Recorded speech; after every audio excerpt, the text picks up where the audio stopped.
warahmatullahi wabarakatuh. Perkenalkan, nama saya Lukman Askiatailah dari SD Salman Al-Farisi. Pada kesempatan kali ini, Lukman akan bercerita tentang Muhammad Toha yang menjadi pahlawan dalam peristiwa Bandung Lautan Api. Bandung Lautan Api dipicu oleh kedatangan tentara sekutu yang membonceng tentara Belanda ke Indonesia. Tujuan utama sekutu adalah membantu Belanda untuk mendirikan markas di kota Bandung. Karena kota Bandung merupakan kota yang sangat strategis yang dekat dengan ibu kota Jakarta. Hal itu dapat mengancam kemerdekaan Indonesia.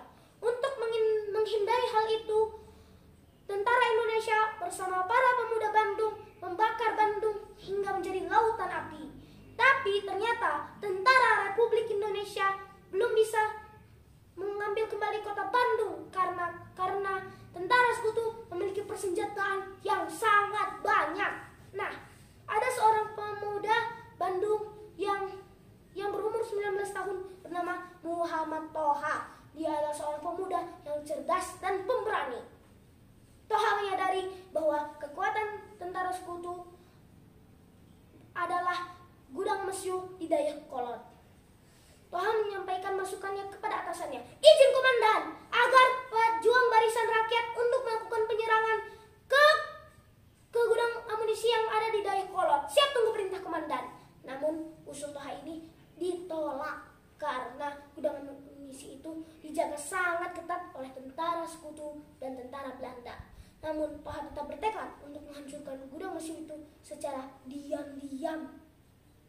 Pada malam hari, Toha bersama 11 rekannya secara diam-diam bertemu untuk mengatur strategi. Toha berkata, "Ayo kita ke Dayakolot, hancurkan gudang mesiu di sana." "Bagaimana caranya?" tanya temannya. "Kita seberangi Sungai Citarum, lalu kita ke sana. Ayo!" Pada malam hari, mereka menyeberangi Sungai Citarum yang arusnya deras. Lalu mereka mengendap-endap ke gudang mesiu itu. Yang di sekelilingnya terdapat banyak ranjau. Salah seorang teman Toha tidak sengaja menginjak ranjau dan terjadilah ledakan. Ledakan itu membuat tentara sekutu menyadari terjadinya penyusupan dan terjadilah tembak-menembak antara pasukan Muhammad Toha dengan pasukan sekutu, dan Toha pun tertembak kakinya. Kondisi ini membuat teman-teman Toha harus segera mundur meskipun mereka sudah sangat dekat dengan gudang mesiu itu. Kondisi ini membuat Toha sadar bahwa kondisi ini dapat membahayakan teman-temannya. Toha berkata, pergi, sebentar lagi pasukan sekutu akan datang ke sini. Pergi, mundur." "Tidak, Toha, kita berangkat bersama dan kita juga pergi bersama." "Ayo Toha, aku akan menggendongmu." Tidak, aku tidak ingin menjadi beban untuk kalian. Mundur. Teman-teman Toha tidak mau meninggalkan Toha. Mereka tetap berlari sambil menyeret Toha. Dan saat itu suara desingan peluru dari senjata sekutu makin nyaring terdengar. Mundur. Itulah yang dikatakan Toha berkali-kali. Dan saat itu Toha bangkit sambil memegang granat di tangan kanannya. Toha dengan terseok-seok berlari ke gudang mesiu tersebut. Dan ketika sudah sampai ke gudang mesiu tersebut, Toha melempar granat sambil berkata, "Allahu Akbar!" Dan boom! Gudang mesiu itu meledak, hancur keping-keping. Begitu pula dengan Muhammad Toha. Ia gugur dalam ledakan tersebut.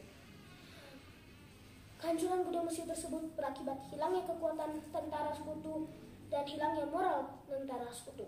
Dalam beberapa bulan, tentara Indonesia dan pejuang Indonesia berhasil merebut kembali kota Bandung. Atas jasa-jasanya, Muhammad Toha dikenal sebagai pahlawan Bandung Lautan Api.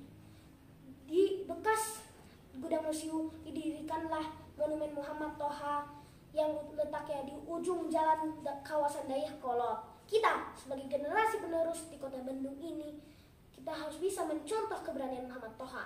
Muhammad Toha dan warga Bandung telah mengorbankan harta dan nyawanya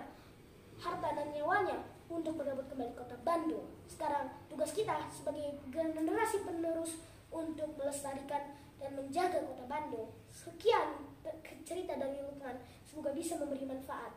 Terima kasih atas perhatiannya. Wassalamualaikum warahmatullahi wabarakatuh.